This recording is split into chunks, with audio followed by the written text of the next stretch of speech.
Sejam todos bem-vindos. Nós estamos aqui, nesse momento, fazendo um trabalho virtual, mas sempre conectados em pensamento com todos os companheiros que nos assistem. Nós possamos ter uma noite de muita paz, de muita harmonia. Eu vou ler uma passagem, Emmanuel, no livro Vinha de Luz, Francisco Cândido Xavier. E a lição está no capítulo 85 e se chama Substitutos. Para iluminar os que estão assentados em trevas e sombra de morte, a fim de dirigir aos nossos pés pelo caminho da paz. Essa passagem está em Lucas, capítulo 1, versículo 79.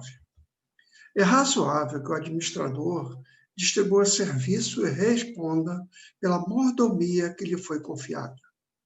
Detendo encargos da direção, o homem é obrigado a movimentar grande número de pessoas. Orientará os seus dirigidos, educará os subalternos, dá-lhes a incumbência que eles apurem as qualidades do serviço. Ainda assim, o dirigente não exime das obrigações fundamentais que lhe competem.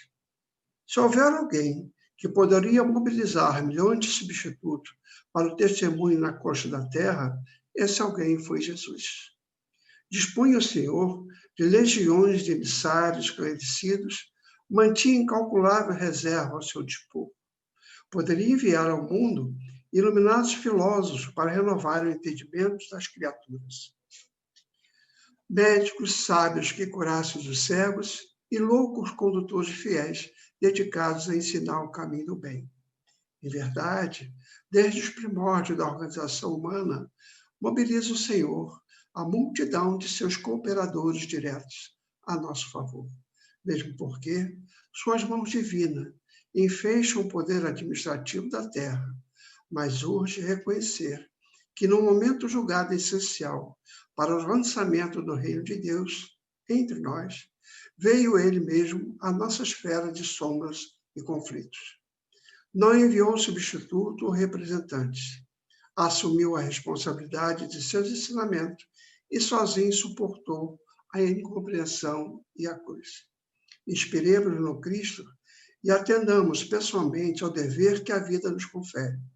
Perante o Supremo Senhor, todos temos serviço intransferível. Jesus bom e amado Mestre, querido amigo de todas as horas, Senhor, aqui estamos mais uma vez reunidos em Teu santo nome, Senhor, buscando mais uma noite de estudo, de reflexão, para que possamos, Senhor, cada vez mais aprimorarmos a nossa caminhada em direção a Ti, Senhor. Que seja uma noite de muita paz, de muita harmonia, que todos nós que aqui nos encontramos, Senhor, possamos ser envolvidos pelos Seus anjos guardiães. Fique conosco, Senhor. Graças a Deus. Então, eu passo a palavra ao Jorge Cerqueira, né, que ele vai falar sobre trabalho, solidariedade e tolerância. Ok, Jorge, seja bem-vindo. Obrigado. Paz. Então, assim, o nosso tema é falar sobre trabalho, tolerância e solidariedade em cima daquilo que está no livro Obras Póstumas, que foi editado depois do Kardec, né? O Kardec já tinha falecido. E sobre esses conceitos de trabalho, tolerância e solidariedade, nós vamos fazer um passeio em cima do que o livro fala e depois nós vamos tentar resumir o que no Espiritismo nos mostra essa questão do trabalho, da tolerância e da solidariedade. É isso que eu estou pretendendo fazer. Então, no livro Obras Póstumas, quando se fala do Kardec, logo de saída, se coloca que a bandeira dele, a bandeira do Kardec, era essas três palavrinhas: trabalho, solidariedade e tolerância. Então, os que vieram depois dele, que continuaram a escrever, né, na Revista Espírita, colocava que nós espíritas devíamos ser infatigáveis, quer dizer, trabalhadores, sempre de acordo com aquilo que o Kardec nos colocava, e que devíamos ser tolerantes e solidários, né? E não temer seguir aquele caminho que o Kardec traçou para nós. O Kardec, ele nasceu numa família de religião católica, mas ele foi educado na Suíça, que era essencialmente um país protestante. Com isso, ao longo da sua educação, ele sofreu muitos atos de intolerância. E ele teve que suportar essa intolerância religiosa, né, porque ele era de religião católica. Isso complicou um pouquinho o desenvolvimento da sua educação, mas isso fez com que ele, dentro dele, ele tivesse uma ideia, ele tivesse concebido uma ideia da necessidade de uma reforma religiosa, né? E ele trabalhou nessa ideia em silêncio durante longos anos, para que talvez ele conseguisse mostrar um caminho que unificasse as crenças, para que não houvesse essa diferença e, obviamente, a intolerância em cima das diferenças de crença entre as pessoas. Só que ele não tinha o elemento indispensável para solucionar isso. Como é que ele ia conseguir, né, criar uma reforma religiosa que unificasse essas crenças? Já que eram todos cristãos, por que tantas diferenças entre católicos e protestantes naquela época? Não é? Isso ficou na ideia dele, na cabeça dele, na vontade dele, mas faltava alguma coisa. Ele não tinha o elemento indispensável para solucionar esse problema. Foi aí que o Espiritismo veio dar uma direção aos trabalhos dele, né? Porque o Espiritismo ele veio a partir daqueles fenômenos das mesas girantes, né, em que o Kardec foi convidado a participar, né, e a partir daquilo ali ele começou a fazer observações perseverantes sobre que fenômeno era aquele, ainda mais que era um fenômeno inteligente, né? Havia uma inteligência por trás daquelas mesas que giravam e que escreviam, né? E aí ele começou a pensar quais as consequências filosóficas poderiam advir daquelas observações que ele estava fazendo. E aí ele começou a perceber que ele estava diante de novas leis naturais, ou seja, que aquilo estava em a natureza e que aquilo regia relações entre um mundo visível e um mundo invisível, mas que aquilo era natural, aquilo não tinha nada de maravilhoso, né? Nem de apresentações, né? Que aquilo era, de fato, algo que estava na natureza. Ele reconheceu, através das experiências que eles fizeram, a ação do mundo invisível. E ele reconheceu essa ação como uma força da natureza, né? E que o conhecimento desse mundo invisível, dessa força, iria lançar luz sobre uma imensidade de problemas tidos por insolúveis. E logo ele compreendeu o alcance do ponto de vista religioso que isso poderia ter.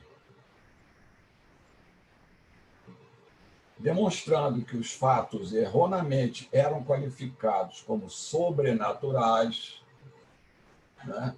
E que, de fato, esses fatos se achavam submetidos a leis naturais, ele incluiu esses fatos na ordem dos fenômenos da natureza, destruindo aquela ideia de que aquilo era maravilhoso ou que aquilo era fruto de superstição. Quando o Livro dos Espíritos foi desenvolvido, né, ele já estava abandonando aquela ideia de experiências com mesas girantes, etc., né? Mas o Livro dos Espíritos fez com que esse assunto fosse considerado sobre um aspecto totalmente diferente daquela questão de sobrenatural ou de superstição.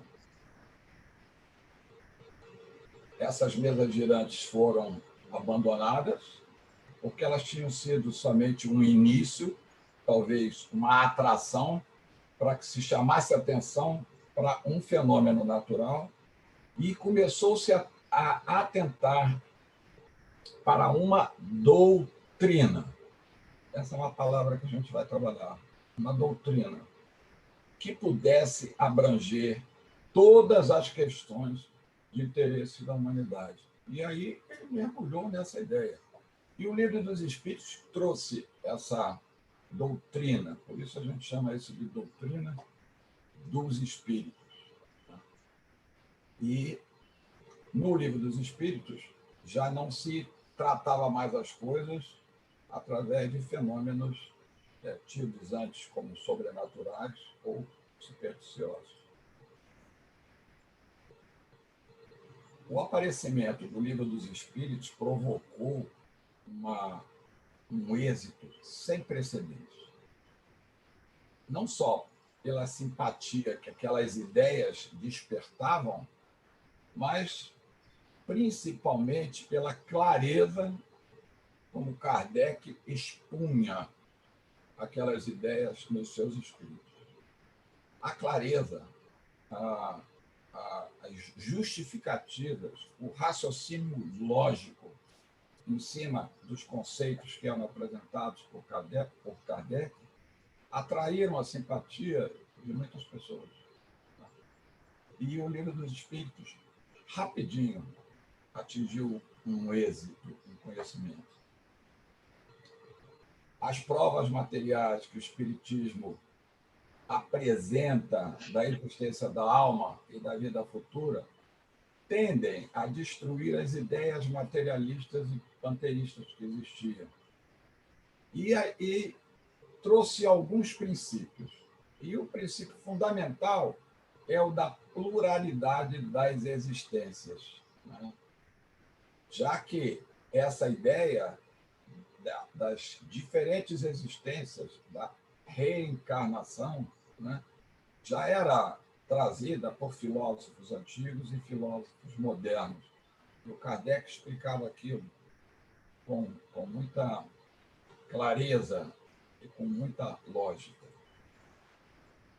Nesse princípio da pluralidade das existências está a explicação de todas as anomalias que podem acontecer na vida humana, de todas as desigualdades intelectuais, morais, sociais, de tudo aquilo que a gente sabe mais do que o outro, sabe menos do que o outro, os nossos dons, né? Todos os dias a gente vê aí nas redes sociais meninos com 2 anos, 3 anos, tocando obras no piano, né?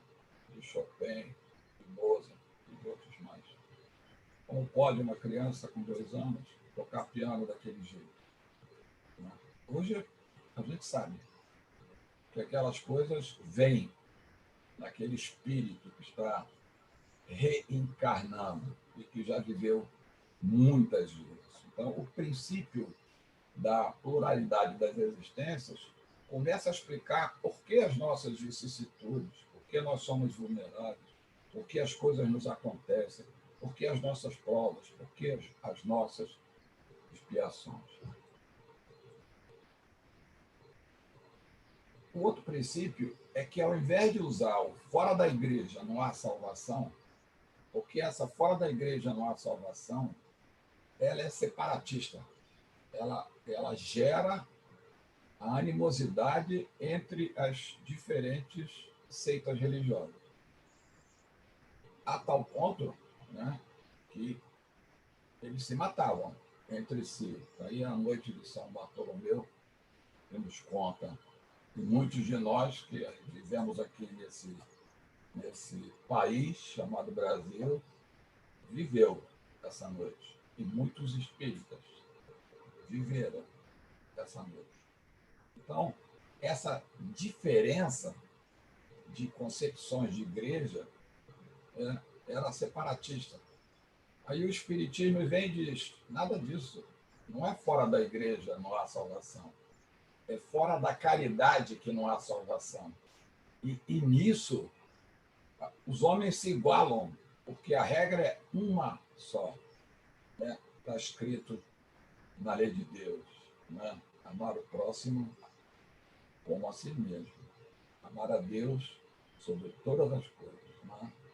E aí, essa igualdade entre os homens perante Deus nos convida, obviamente, a essa tolerância que o Kardec colocava na sua bandeira, essa liberdade de consciência, essa benevolência mútua, que a gente chama de solidariedade. O outro princípio que se falava era a fé cega, os dogmas. Não é? É isso porque é isso. É isso porque é desígnio e está acabado. Não é? Você tem que acreditar nisso, porque é assim. Não é? E o Kardec colocava, não há fé inabalável, senão aquela que pode encarar face a face a razão em todas as épocas da humanidade. Então, nos força a pensar. Então, a fé precisa de uma base de inteligência perfeita naquilo que a gente deseja crer. Para crer, não basta ver, é preciso, sobretudo, compreender. E a fé cega já não serve mais. E eles diziam que não serve para aquele século, e estavam falando no século XIX. Né? E hoje, muito menos. É precisamente esse dogma da fé cega que hoje, né, já mais de 100 anos depois que o Espiritismo surgiu, né, afasta as pessoas. Porque esse dogma da fé cega, ele diz respeito ao raciocínio e o livre-arbítrio. Né? E o homem hoje não... Ele quer pensar, ele quer questionar, ele pergunta por quê. Né? E ele sabe que ele tem liberdade de escolher o caminho que lhe serve ou o caminho que não lhe serve. Kardec faleceu da mesma maneira que viveu, trabalhando. Ele sofria de uma enfermidade do coração, ele precisava ter repouso intelectual, ele precisava só fazer uma ligeira atividade material, né?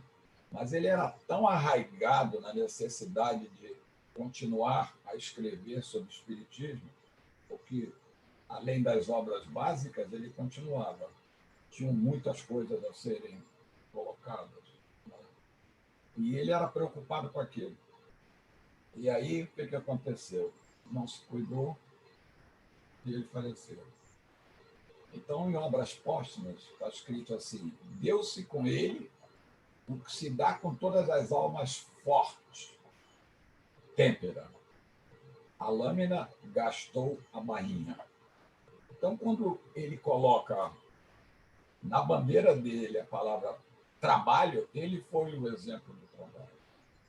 E quando aqueles seguidores dele dizem que devem se alinhar com aquela disposição, continuar o trabalho que ele iniciou, né, isso seria tomar a bandeira do Kardec para nós e continuarmos seguindo aquele caminho que ele nos trouxe. O interessante existe uma semelhança aí. É só uma semelhança, isso é só um pensamento que eu tenho. Ele foi uma individualidade pujante e ele constituiu a obra, ele construiu essa obra. Né? Ele era o guia para todo mundo. Né? Só que corre-se o risco. Se ele não tivesse falecido, de repente alguém ia dizer que ele era o dono do espiritismo, não é? Que ele era o cara do espiritismo. E ele era quem entendia de espiritismo, quem podia mudar o espiritismo, coisas desse tipo. Quando ele faleceu, ele só deixou uma estrutura codificada, não é? E uma influência, e um convite para que nós seguíssemos aquele caminho. Então, ele tinha que falecer, ele não podia continuar. Isso estava escrito. Porque aí o espiritismo deixou de ser a religião do Kardec. Outro dia, conversando com uma pessoa, ela falou assim, eu já fui kardecista. Aí eu falei assim, eu gostaria que você fizesse uma correção. Você não é kardecista. Você é espírita, ou foi espírita. E se você segue alguns princípios que o Espiritismo colocou logo no Livro dos Espíritos, logo de saída, na introdução, você é espírita. Não existe kardecista. Não, tem o Espiritismo kardecista, tem o Espiritismo da Umbanda, tem o Espiritismo... Não existe isso. Espiritismo foi um nome que foi dado, né? Aquela doutrina, por isso a gente chama aquilo de doutrina dos espíritos. Né? Não é do Kardec. Porque se ele vivesse mais, né, ele seria uma individualidade naquela obra e que poderia prejudicar sobremaneira a propagação dela. Aí eu me lembrei de Jesus. Né? Jesus não escreveu nada, Jesus só falou. Jesus exemplificou e morreu. Se ele não morre, se ele continua, né, até velhinho, etc., né, aqueles conceitos seriam sempre os conceitos do Jesus. E talvez não tivesse a repercussão que teve.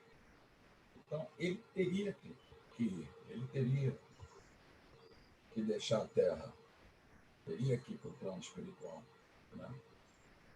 Isso foi bom, né? Porque aqueles que acompanhavam o Kardec é que deram continuidade à obra. E ele mesmo dizia que tinha muita coisa a ser esclarecida, muita coisa ainda a ser escrita. E quando a gente olha a literatura espírita, a gente vê quantos livros já foram editados sobre o tema espiritismo. Bom, como a gente falou na palavra doutrina, o que vem a ser doutrina? Doutrina é um conjunto coerente de ideias consideradas fundamentais que devem ser transmitidas, devem ser ensinadas. Então, qualquer conjunto de ideias consideradas como fundamentais para serem transmitidas e ensinadas, esse conjunto a gente dá o nome de doutrina. E aí existem doutrinas com ideias básicas na filosofia, no terreno político, no terreno religioso, no terreno econômico. No caso, nós estamos falando na doutrina dos espíritos, e devemos entender essa doutrina como um conjunto coerente de ideias básicas, fundamentais, que devem ser transmitidas. Quais são essas bases do Espiritismo? O Espiritismo traz 5 coisas. Isso está na introdução do Livro dos Espíritos. O primeiro é a existência de uma causa primária, de uma inteligência suprema, definida por seus atributos. é Deus? Pergunta número 1 do Livro dos Espíritos. Que é Deus? Não se pergunta quem é Deus, e sim que é Deus. E a resposta que aqueles que ditavam o Livro dos Espíritos escreveram foi: Deus é a inteligência suprema, causa primária de todas as coisas. Se isso aí for falso, todo o resto do livro pode ser jogado fora, porque todo o resto do livro se baseia nessa verdade. A segunda coisa a ser aprendida é que existe um princípio inteligente e material que se dá o nome de espírito, que ele é independente e sobrevivente ao fenômeno que nós chamamos de fenômeno da morte física, não é? Da desintegração do corpo material. Ele é sobrevivente. É um princípio inteligente e material.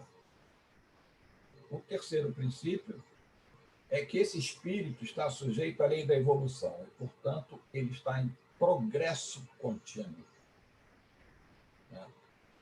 Esse princípio inteligente e material progride continuamente. O quarto princípio é que esses espíritos habitam diferentes mundos no universo, tanto mundos materiais quanto mundos espirituais.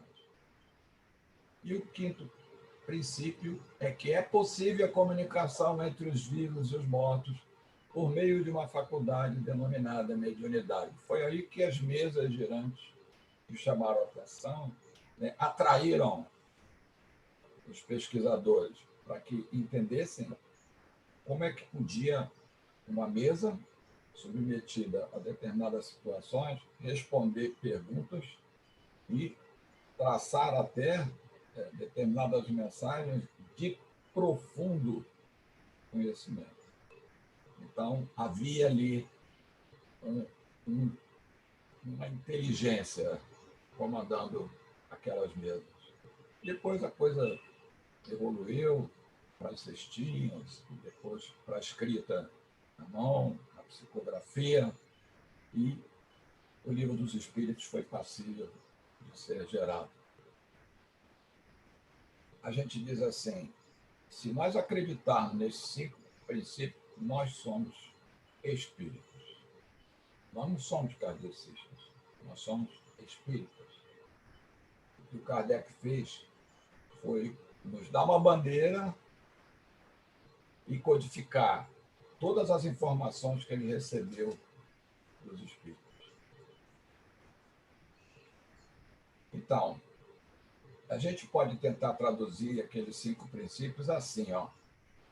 Eu tenho Deus, eu tenho a alma, que é o espírito encarnado, e tenho esse espírito encarnado em progresso, em evolução contínua. Deus nos dá a lei natural, nos aponta o caminho, não é? Que a gente, do ponto de vista humano, pode traduzir pelos mandamentos que Jesus trouxe, né? Amar a Deus sobre todas as coisas e ao próximo como a si mesmo. Essa lei natural é que rege todo o nosso aprendizado. A alma deve caminhar progredindo, seguindo essa lei natural. Para isso, ela tem o livre-arbítrio e, escolhendo os seus caminhos, está sujeito à lei da causa e efeito, e, portanto, ele passa por provas e expiações, e essas provas e expiações fazem com que ele aprenda e ele adquira determinadas virtudes. A evolução do espírito é caminhar buscando a virtude. Esse aprendizado gera a evolução do espírito até que ele se torne um homem de bem, né? E atinja a pureza de coração.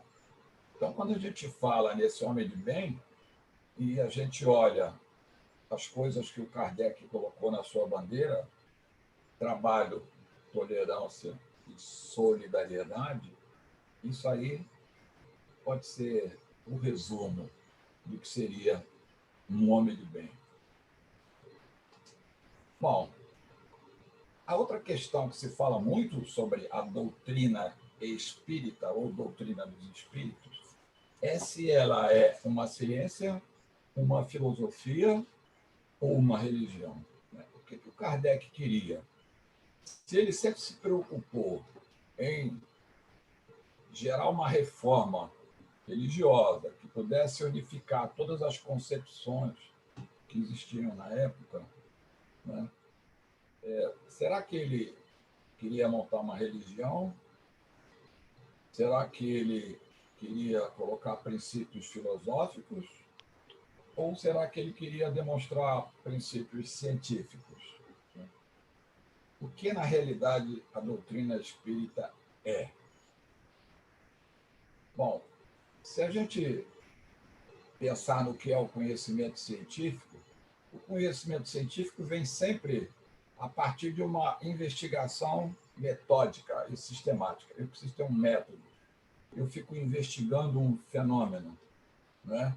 E aí, eu investigando esse fenômeno, eu começo a buscar as causas desse fenômeno e começo a tomar conhecimento se esse fenômeno é repetitivo e em que circunstâncias ele se repete, porque eu preciso demonstrar que aquilo é fato e que é passível de ser verificado por experimentação.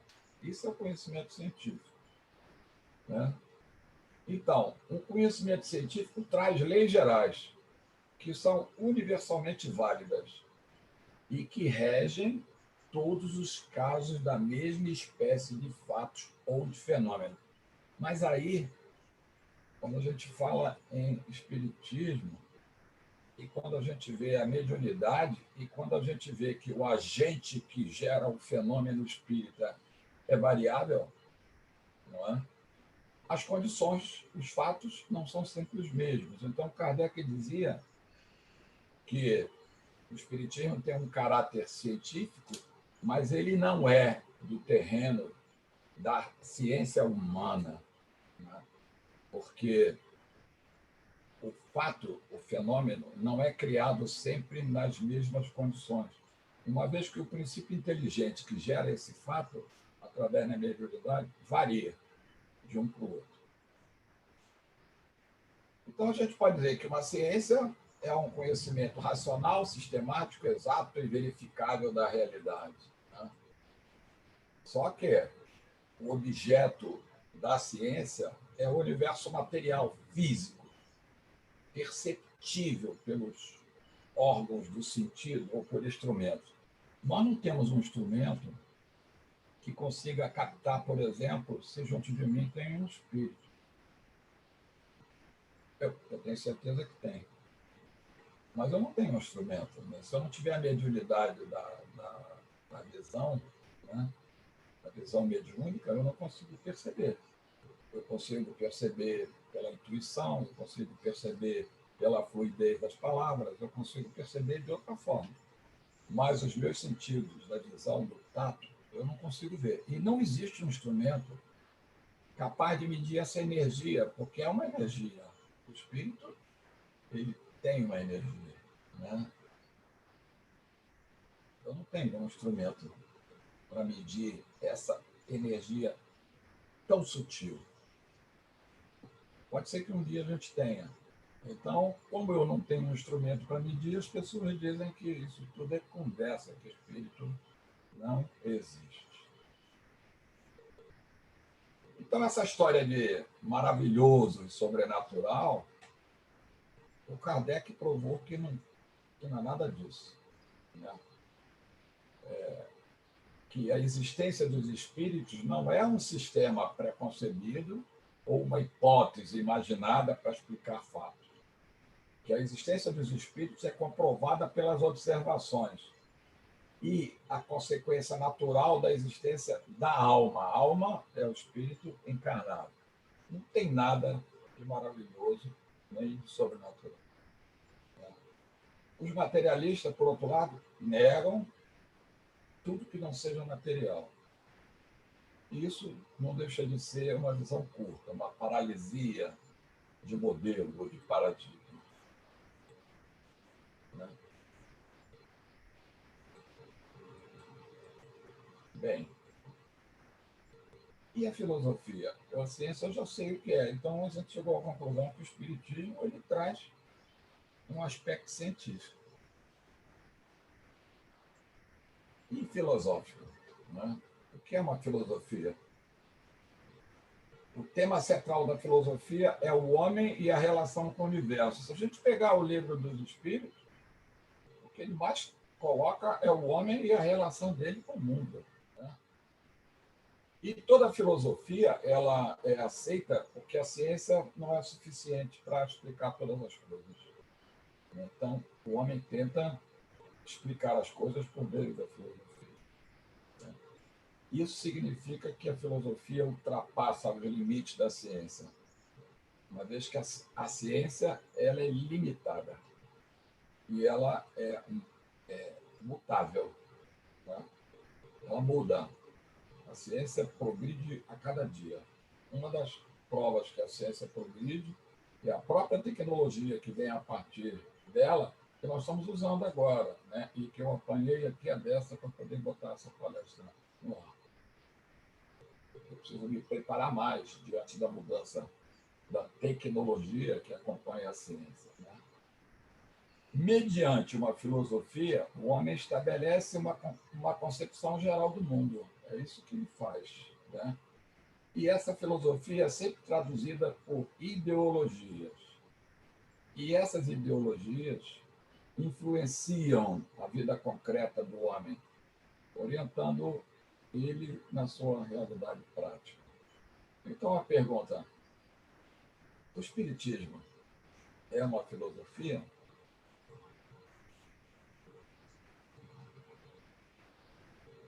Agora a gente precisa saber o que é a religião. Né? Então, tem o conhecimento teológico. O conhecimento teológico é produto da fé humana, que acredita na existência de uma ou mais entidades divinas. Hoje a gente acredita num Deus único. Mas já houve a época em que haviam muitos deuses. Toda a teologia provém de revelações, de mistérios ocultos, de algo que é interpretado como mensagem ou manifestação divina. O conhecimento teológico, ele apresenta a resposta para questões que o homem não pode responder, nem pela ciência, nem pela filosofia. Aí passou a ser crença, fé.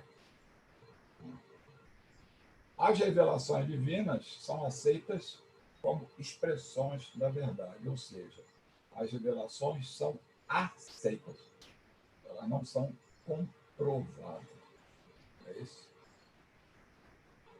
E, portanto, é obra da fé que se deposita na divindade.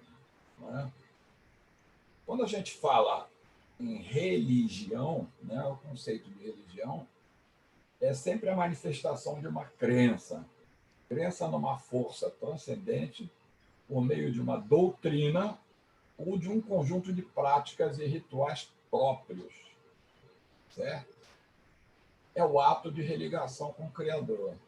Em geral, esses atos têm práticas, têm ritos exteriores e seguem padrões previamente estabelecidos em função da sua crença ou da sua doutrina. Tem organização própria, possui sacerdotes, que são considerados portadores da verdade divina, previamente qualificados para poder orientar os seguidores. Então, alguém se prepara para ser sacerdote. E a partir desse momento ele pode orientar os seus seguidores. Portanto, baseia-se numa teologia, no conhecimento teológico. Né?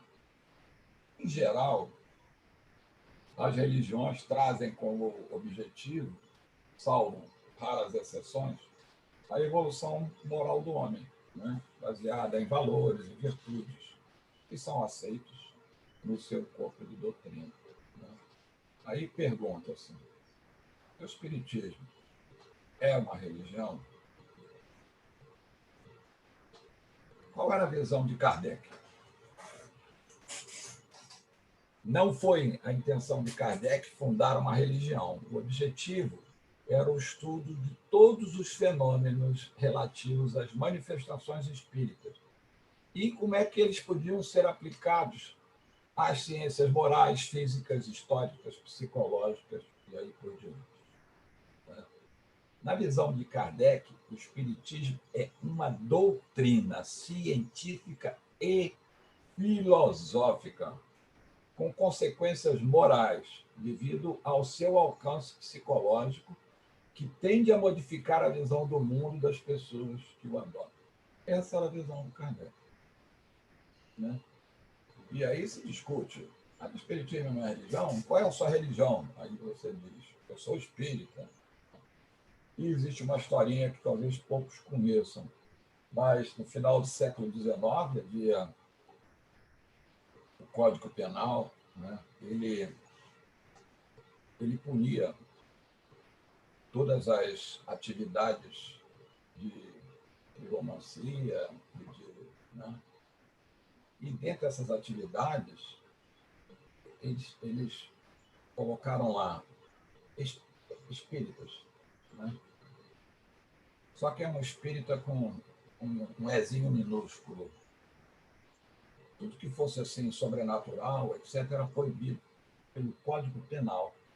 Isso significa que se você dissesse que era espírita, podia ser preso. Olha, isso veio até meados do século XX. Porque quando, no século XIX, aqui no Brasil, se acabou com uma religião única, que o catolicismo deixou de ser a religião oficial, né? Qualquer um podia ter a religião que quisesse. E aí foi muito mais fácil para o espírita dizer, não, eu posso ter qualquer religião, e a minha religião é espírita. Eu sou espírita. Porque ninguém podia proibir ele de ter uma religião espírita. Foi cômodo, foi necessário que o espiritismo fosse considerado uma religião. Ainda mais que traz uma forte relação com o cristianismo, com as leis morais, com o Cristo, não é? E aí isso nos traz assim aquele sentimento de que, apesar de ser uma ciência, uma filosofia, né, como ele afeta a nossa ação moral, e se o objetivo das religiões é a melhoria do homem, a gente, de certa forma, pode dizer que o espiritismo é uma religião. Mas, na realidade, quem disse que o espiritismo era uma religião foram aqueles que perseguiram o espiritismo logo no seu começo. E o Kardec dizia assim, quem primeiro proclamou que o espiritismo era uma religião nova, com seu culto e seus sacerdotes, foi o clero. Mas quem é que viu esse culto e cadê esses sacerdotes do espiritismo, que a gente não sabe onde eles estão, não é? Então, foi o próprio clero, para combater aquelas ideias novas, que começaram a dizer que o espiritismo era uma nova religião. Então, vamos à bandeira do Kardec. A primeira bandeira do Kardec era o trabalho, ele morreu trabalhando. E aí, os fundamentos para a ação do trabalho dos espíritas está escrito no Evangelho segundo o Espiritismo assim, ó. Aproxima-se o tempo em que se cumprirão as coisas anunciadas para a transformação da humanidade. Ditosos serão os que houverem trabalhado no campo do Senhor com desinteresse e sem outro móvel, senão a caridade. Fora da caridade, não há salvação. Seus dias de trabalho serão pagos pelo cêntuplo do que tiverem esperado. Ditosos aqueles que hajam dito a seus irmãos, trabalhemos juntos e unamos os nossos esforços, a fim de que o Senhor, ao chegar, encontre acabada a obra. Porquanto o Senhor lhes dirá, vinde a mim, vós que sois bons servidores, vós que soubestes impor silêncio aos vossos ciúmes, às vossas discórdias, a fim de que daí não viesse dano para a obra. Isso é mensagem do Espírito de Verdade em O Evangelho segundo o Espiritismo, capítulo 20, item 5. Está aí o trabalho na bandeira do Kardec. E a tolerância? Tolerância, né, é um termo que define o grau de aceitação diante de um elemento contrário a uma regra moral, cultural, civil ou física. Assim, eu não aceito. Às vezes eu sou intolerante. Né? Eu, às vezes, tenho um limite de aceitação pequeno. Então, o grau de aceitação é a tolerância. E aí a gente tem a tolerância religiosa, não é isso? A gente tem a tolerância social, a gente tem a tolerância racial, a gente tem a tolerância sexual, né? A tolerância de pensamento. Muitas vezes nós não aceitamos que pessoas pensem diferente de nós, principalmente porque o nosso egoísmo, o nosso orgulho, muitas vezes nos leva a um nível de intolerância. A tolerância tem que ser considerada como um valor social. E esse valor social gera um espaço para convivência harmoniosa entre as pessoas. Pessoas diferentes, com diferentes características e diferentes formas de viver. Por isso, Kardec dizia, tolerância. Como ele sofreu a intolerância religiosa, né, durante a sua educação, uma vez que ele veio de família católica e a sua educação foi num país protestante, né, a tolerância estava na sua bandeira. Eu preciso aceitar o outro, mesmo que ele seja diferente de mim. E essa ideia da convivência, né, nos leva à ideia de convivencialidade. Conviver é viver em comum com outra pessoa, em intimidade. E o conceito de convivencialidade, que é difícil, né? Tem um biólogo chileno chamado Humberto Maturana, que ele definia convivencialidade assim, como a capacidade de reconhecermos o outro como um legítimo outro, compreendendo os interesses, as preocupações, os valores, a trajetória do outro são distintos dos nossos, mas em nada menos legítimo. Então, respeito ao outro como legítimo outro. No conceito de convivencialidade, também está inserido um conceito de autoconhecimento, de autoaceitação, de autorrespeito. Porque ninguém respeita o outro se não se respeitar, se não se conhecer. É isso. E quando a gente fala de autorrespeito, não é só esse respeito a si mesmo, mas aprender a respeitar o outro é saber respeitar nele toda a singularidade que ele tem na sua maneira de ser e na sua maneira de perceber o mundo. Convivencialidade significa estar aberto a este outro, receptivo e fazendo-se presente a ele com espaço para crescimento e expressão mútuos. Um ajuda o outro a crescer. Significa também valorizar a pluralidade e a diversidade, buscando a realização de uma sinergia, de uma integração. Então, a tolerância nos leva a essa convivencialidade. Um outro termo também ligado a essa tolerância é alteridade. Como o nome já está dizendo, é foco no outro. E o princípio da alteridade, ou a ética da alteridade, ela nos diz que a alteridade é eu estabelecer uma relação de paz com os diferentes. Portanto, é a capacidade de conviver bem com a diferença do qual o outro é portador, porque nós temos uma dificuldade danada de aceitar o diferente. Né? A alteridade, ela nos pede que devemos aprender a lidar com o outro. Mas não é só um outro qualquer, não. Principalmente é aquele outro diferente, oposto, distinto, incomum aos nossos sentidos pessoais. Aquele que é desigual, que na sua realidade ele tem que ser respeitado como é e como está. Sem indiferença, sem descaso, sem repulsa, sem exclusão, em razão dessas particularidades.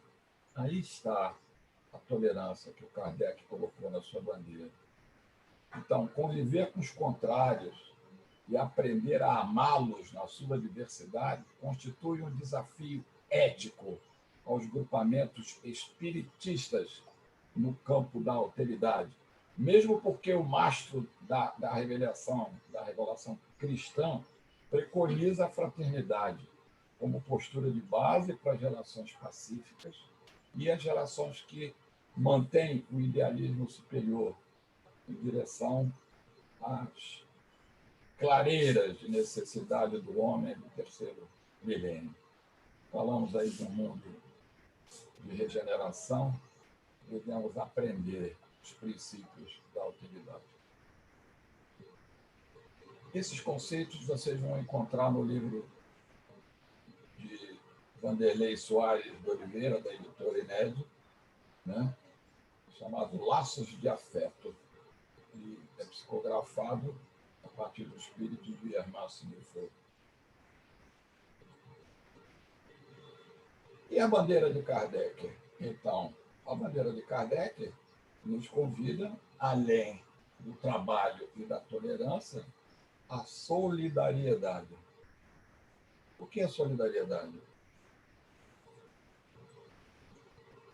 Solidariedade vem do francês. Solidarité. Significa se identificar com o sofrimento do outro e, principalmente, se dispor a ajudar e a solucionar ou amenizar o problema do outro. Ser solidário não é dar esmola, né? Porque construir uma sociedade mais justa, construir um mundo melhor, é responsabilidade de todos nós. Ser solidário é um movimento social centrado na defesa de interesses que devem ser partilhados entre os homens. A solidariedade cultiva relações sociais e simpatias que dão um sentido de unidade em grupos de indivíduos, em classes sociais, em responsabilidade individual ou recíproca. Segundo Breile, a solidariedade social é a ação ou princípio moral pela qual a sociedade em conjunto tenta eliminar determinadas situações adversas que sofrem alguns dos nossos membros, ou todos nós, né? Nós somos um mundo de aflitos. E essa solidariedade social muitas vezes aparece assim, nas catástrofes. Aí aparece todo mundo, né? Querendo ajudar, querendo ser solidário, preocupado.